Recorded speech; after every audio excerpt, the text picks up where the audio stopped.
뉴스 마치기 전에 마지막으로 다시 강원 산불 현장으로 가보겠습니다. 고성군 토성면사무소에 나가 있는 조승현 기자 연결합니다.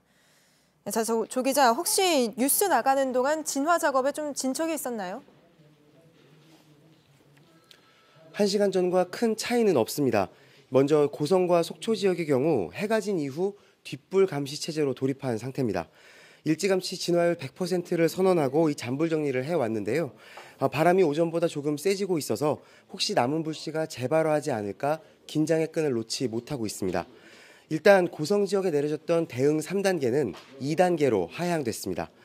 진화 작업이 더뎠던 강릉 옥계의 경우 오후 5시쯤 주불을 잡는 데 성공했습니다. 하지만 어제 가장 먼저 산불이 난 인제 산불의 경우에는 아직 큰 불을 잡지 못했습니다. 경사가 급하고 암석으로 된 지역에 불이 옮겨 붙어서 접근이 어려운 상태입니다. 산지에 여전히 강한 바람이 불고 있어서 사실상 오늘 밤이 가장 큰 고비라는 말까지 나오고 있습니다. 네, 조 기자도 어제부터 계속 현장을 지키고 있는데 피해가 어땠는지 다시 한번 좀 설명을 해주시죠. 네, 이번에 고성과 속초, 강릉과 동해, 인제 지역에서 산림 525헥타르가 불에 탔습니다. 축구장 738개에 해당하는 엄청난 산림이 사라진 겁니다. 인명피해는 사망 1명, 부상 1명으로 집계됐습니다. 당초 11명이던 부상자 수는 착오에 의한 것으로 밝혀졌습니다. 집계된 재산 피해는 눈덩이처럼 불어나고 있습니다. 행정안전부가 오후 3시 기준으로 잠정 집계를 했는데 이번 산불로 주택 135채와 건물 98동이 불탔습니다. 망상 오토 캠핑장과 동해 휴게소도 피해를 입었습니다. 대피했던 주민 4천여 명 가운데 3,700여 명은 집으로 돌아갔습니다. 하지만 갈 곳이 없는 292명은 여전히 이재민으로 남아 있습니다. 앞으로 피해 신고와 조사가 본격화되면 피해 규모는 더 늘어날 가능성이 큽니다. 네, 이렇게 피해가 큰 만큼 정부 차원의 지원 대책이 나왔죠.